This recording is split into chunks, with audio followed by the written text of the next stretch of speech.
matin. 6h30 sur Europe 1, le journal Fanny Marceau. Bonjour Fanny. Bonjour Alexandre, bonjour à tous. À peine nommé, déjà sur le terrain, 2 heures après la passation de pouvoir à Matignon, avant même de plancher sur la composition de son gouvernement, le nouveau Premier ministre s'est rendu hier au chevet du Pas-de-Calais à la rencontre des habitants et des commerçants minés par les inondations à répétition et désormais le gel et le froid.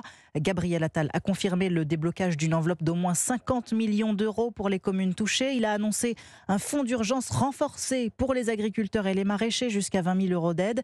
Mais ce qu'attendent surtout les sinistrés, ce sont des aménagements concrets et rapides pour éviter de nouvelles crues. Reportage du correspondant d'Europe 1, Lionel Gougelot. Dans ce quartier aux maisons rongées par l'humidité, le Premier ministre s'avance vers des habitants épuisés par 2 mois d'inondation. Merci d'être venu. J'espère que vous allez entendre nos messages. Gabriel Attal apporte des paroles de réconfort, un geste de solidarité. On est là à vos côtés et on continuera à l'être. On continuera à suivre de très près cette situation avec des points très réguliers. Je reviendrai ici pour m'assurer que tout ça avance. Donc courage à vous. Contact chaleureux et direct apprécié par François et Edith qui ont pu échanger avec le nouveau locataire de Matignon. On voit à la façon de parler qu'il en veut. Il est jeune, donc espérons qu'il soit à la hauteur des enjeux, oui, surtout. Puis on espère qu'une chose, c'est qu'ils comprennent la gravité de la situation et puis ce qu'il aura pu voir de ses propres yeux, que ça va tout simplement faire bouger les choses, c'est tout. Parce que tous ces sinistrés attendent des moyens et des actions concrètes contre les inondations. Il faut des actes rapides et puis nous protéger jusqu'à la fin des montées des eaux, là, juste pour